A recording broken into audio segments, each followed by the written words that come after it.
ada yang namanya berwudu. Mudah sebetulnya untuk dipahami ini. Tapi nggak tahu iri, nggak tahu kebencian, nggak tahu apa, saya nggak tahu motifnya. Cuma saya khawatir ini benar-benar mualaf atau penyusup gitu loh. Ini sebuah. Assalamualaikum warahmatullahi wabarakatuh. Berjumpa lagi dengan Dokter Akal News ya, channel portal berita yang menyajikan informasi seputar dunia debat lintas agama secara tepat, cepat, akurat, dan terpercaya. Tak henti-hentinya Umar atau Valen ya menyerang Bang Zuma serta para pendebat lainnya seperti Ustadz Wafi dan juga Evangelis Yonatan Nandar sendiri. Jadi kita tahu sebenarnya ada dua yang paling diserang oleh Umar, yaitu masalah baptis sama dengan wudhu yang dijawab oleh Ustadz Wafi, di mana Ustadz Wafi menantang siapapun yang komplain dengan pernyataan tersebut, silakan hadapi Ustadz Wafi. Pernyataan itulah yang membuat Umar merasa perlu meluruskan pemahaman apakah baptis sama dengan wudhu, sehingga sampai detik ini masih menjadi polemik. Yang diserang oleh Umar adalah doktrinnya, adalah pengajarannya. Apakah benar baptis sama dengan wudhu? Bukan pribadi orangnya. Ini yang teman-teman harus ketahui dulu ya. Terus yang kedua, yang diserang oleh Umar adalah tentang nubuatan. Apakah benar ada nubuatan Nabi Muhammad SAW di kitabnya orang Kristen? Kita tahu bahwa banyak sekali pendebat Muslim yang mengatakan nubuatan tentang Nabi itu ada di dalam Bible, tetapi coba disembunyikan oleh orang-orang Kristen, oleh bapak-bapak gereja, bahkan sudah ada diubah-ubah, sudah dirubah-rubah. Beberapa pendebat Muslim yang sangat getol, sangat sering membahas hal tersebut, contohnya adalah Evangelis Yonatan Nandar, di mana kita ketahui berkat pengajaran tersebut sudah banyak orang yang memutuskan mualaf.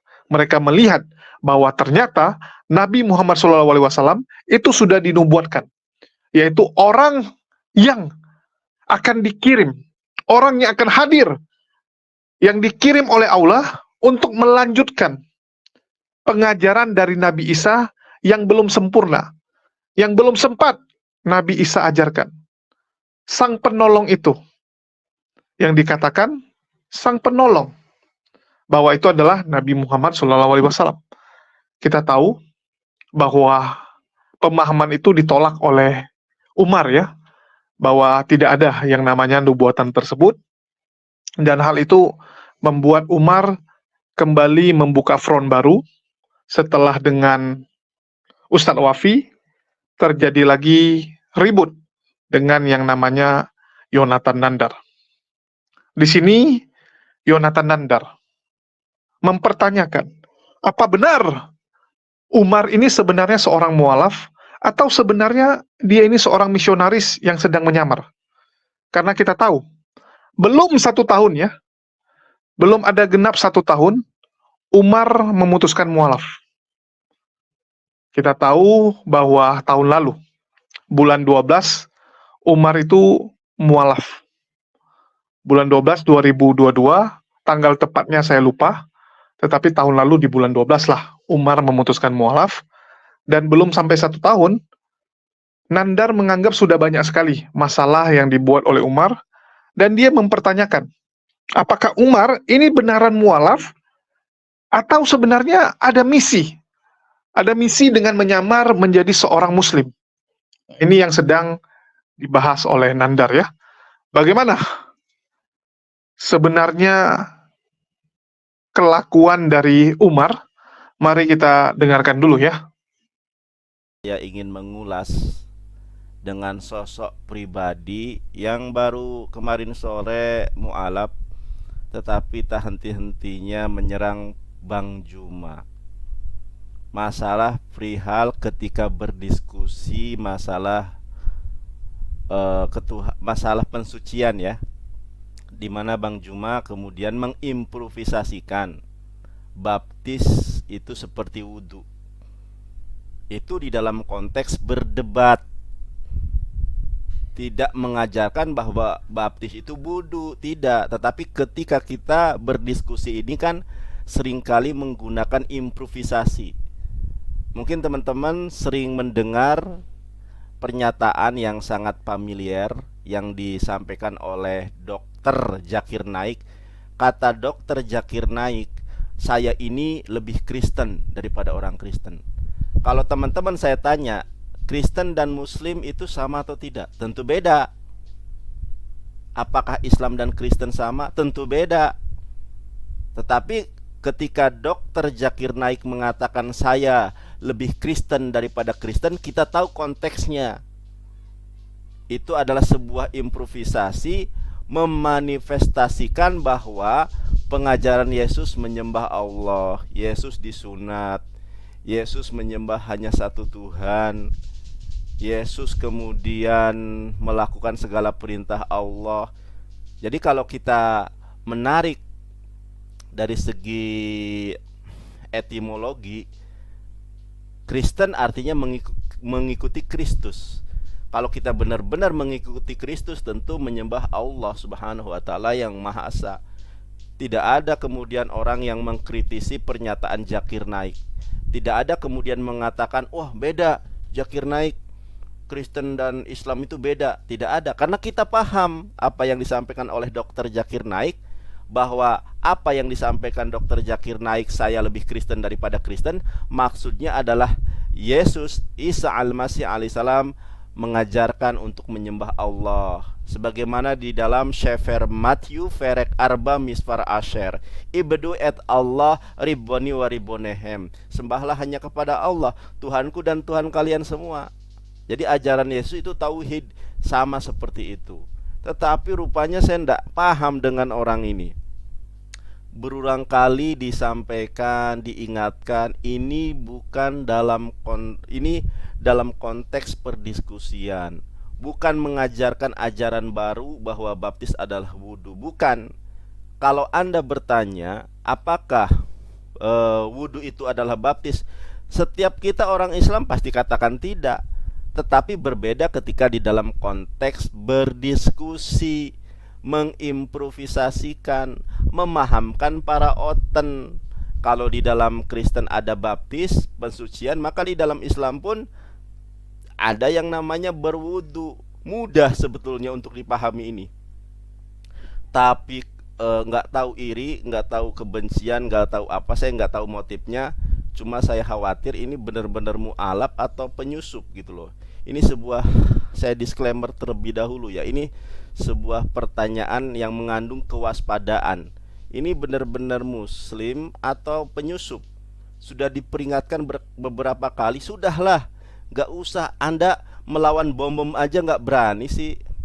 Palen ini ngelawan si bom-bom aja gak berani. Gak pernah kita lihat debat sama si bom-bom. Malah sama saudara sendiri begitu bengisnya ya. Nah, sampai dia mengadu ke MUI Jawa Timur, di mana dia mengadu kepada Ustadz Nurholis Majid yang dulu itu dosen saya ketika di UIN Sunan Ampel Surabaya. Waktu itu mata kuliah Faraid. Ya, itu dosen saya. Kita lihat nih ya. Dosen saya itu sampai dia ngadu itu kan koplak. Ini ya, ini videonya. Jadi dia mempublis sebuah video di TokTok ya, klarifikasi Majelis Ulama Indonesia terkait wudhu dan baptis, biar tidak terjadi kegaduhan di publik. Sebetulnya yang membuat kegaduhan itu Anda, Palen. Ya, yang membuat kegaduhan itu Anda. Anda kan pendebat, Anda kan apologet. Dulu Anda ini Kristen, masa nggak paham dengan apa yang disampaikan Bang Juma? Tujuannya apa? Saya nggak ngerti dengan mereka ini ya. Sesama Muslim sebetulnya kita sudah silent, sabar. Tetapi nggak henti-hentinya dia membuat drama-drama yang semacam ini ya. Kita lihat nih apa yang dia sampaikan ya teman-teman ya.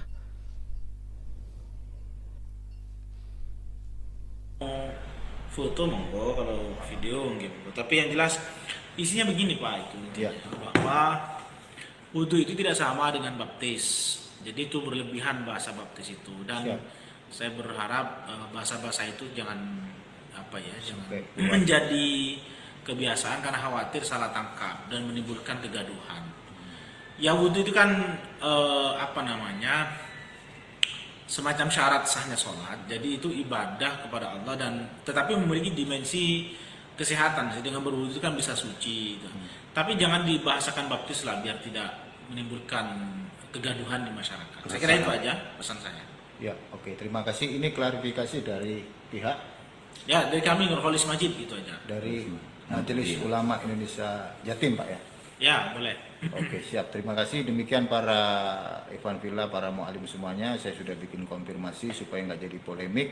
Demikian penjelasan dari pihak MUI Jatim terkait polemik wudhu dan baptis. Terima kasih.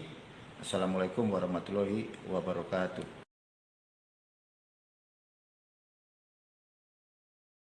Jangankan MUI Jatim ya teman-teman ya. Kita saja kalau ditanya baptis itu wudhu, tentu kita jawab bukan. Baptis itu bukan wudhu. Tetapi permasalahannya adalah yang disampaikan oleh Bang Juma itu konteks dalam debat, saya katakan. Konteks di dalam berdiskusi. Ya. Ketika kita memahamkan para oten ini kan kadang mereka ini kalau dikasih dalil yang tertulis pun mereka ini nggak paham-paham. Memang sebagaimana firman Allah di dalam Al-Qur'an ya, a'udzubillahi minasyaitonirrajim, bismillahirrahmanirrahim, innalladzina kafaru sawa'un 'alaihim a'andzartahum am lam tunzirhum la yu'minun. Orang-orang kafir itu sama saja diberi peringatan atau tidak mereka tidak akan beriman. Kenapa? Khatamallahu ala qulubihim. Karena hatinya sudah tertutup ya. Wa ala sam'ihim, begitu juga pendengarannya. Wa ala absorihim, begitupun penglihatannya. Walahum adzabun azim, bagi mereka azab yang sangat pedih. Makanya teramat kali menggunakan improvisasi. Improvisasi ini seringkali dipakai oleh apologet-apologet, debater-debater Islam di seluruh dunia. Bahkan Dokter Zakir Naik itu familiar, masyhur mengatakan saya lebih Kristen daripada Kristen. Kalau kita tanya Ustadz, Kiai, alim ulama, Pak Ustadz, Kristen dan Islam sama atau tidak? Pasti jawabannya serempak sama.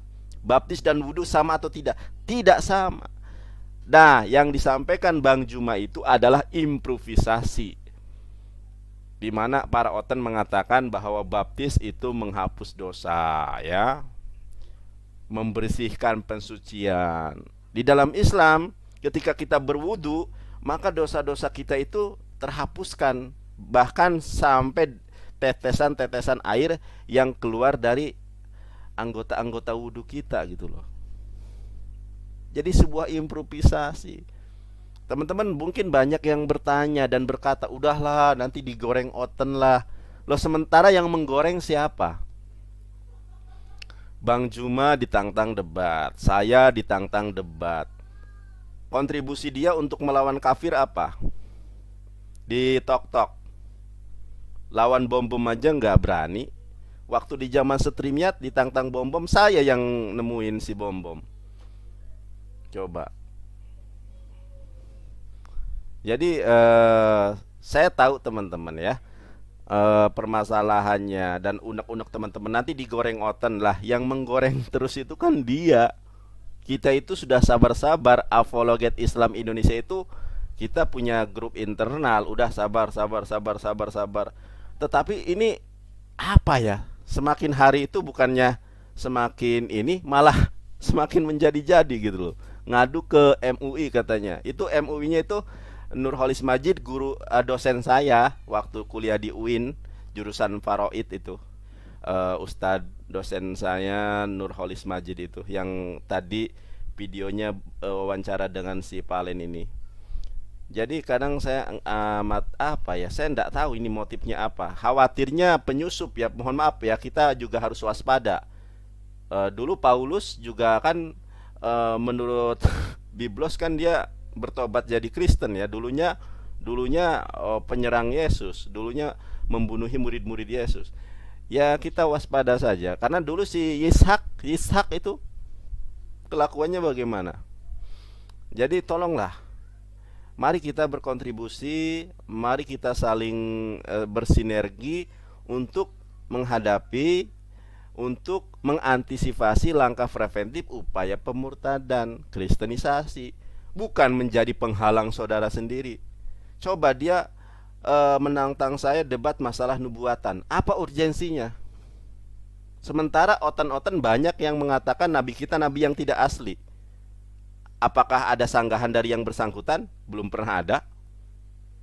Otan-otan menghina Rasulullah sebagai nabi yang tidak asli. Apa sanggahan dia? Sanggahan saya nubuatan, bahwa Nabi Muhammad tertulis nubuatannya di dalam Bible mereka, sebagaimana Al-Quran surat Al-Baqarah ayat 146. A'udzubillahi minasyaitonirrajim. Alladzina atainahumul kitaba ya'rifunahu kama ya'rifuna abna'ahum. Jadi sabar memang ada batasnya. Wah, ini internal digoreng otan, ya nggak apa-apa, memang sudah digoreng. Membuka aib saudaranya dipublis di tok-tok, masalah hutang, masalah apa dipublis di tok-tok. Coba, siapa coba? Saya sebagai seorang apologet, dan juga saya juga apa ya? Ya, kita saling menutupi aib.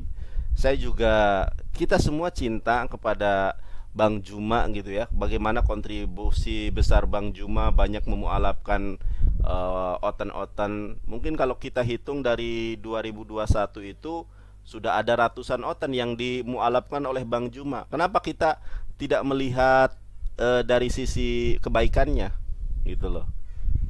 Ini Ustadz Wapi diserang. Saya nggak habis pikir ini ya. Apa tujuannya?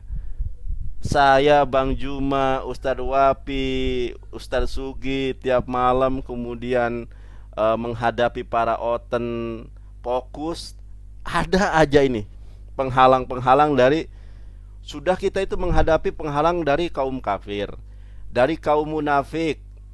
Ini saudara kita dari muslim, ejek, jadi penghalang juga. Karena iri viewernya rendah, atau saya nggak tahu apa, nggak tahu, saya kadang bingung ya, sedih juga. Ini memang tidak harus dipublikasikan, tetapi dia goreng-goreng terus, membuat kegaduhan, sampai ngadu-ngadu ke MUI. Itu dosen saya itu, Nurholis Majid ya, Pak dosen saya waktu saya di UIN, jurusan mata kuliah Faraid, itu yang ngajar saya itu. Sampai ngadu loh. Ini kan keterlaluan gitu loh. Sampai ngadu ini. Coba, Nabi Muhammad dikatakan nabi yang tidak asli. Apa sanggahan dia? Kalau sanggahan saya nubuatan, siapa otan yang bisa mengalahkan saya masalah nubuatan? Coba, nggak ada. Malah petang-tang-peteng-teng. Siapa yang mengatakan di dalam Sir Hasirim, Perek Hames, Mispar Asher, ada nubuatan Nabi Muhammad, diskusi dengan saya. Musuh Anda itu bukan saya, oten. Apa kontribusi Anda? Apa dedikasi Anda di dalam menjawab fitnahan oten? Malah saudara sendiri. Ini sebagai ibroh, sebagai pelajaran buat kita semua. Kalau tidak mampu berkontribusi, diam. Jangan malah memperkeruh. Harusnya menghadapi oten. Anda katanya litbang di sebuah yayasan tertentu. Saya coba, kalau memang Anda punya kompetensi, ayo diskusi kita di internal saja, di Zoom. Coba kita diskusi di Zoom, disaksikan oleh debater muslim semua, masalah nubuatan. Nggak usah di live kan, sesama muslim saja. Muak saya lihatnya itu.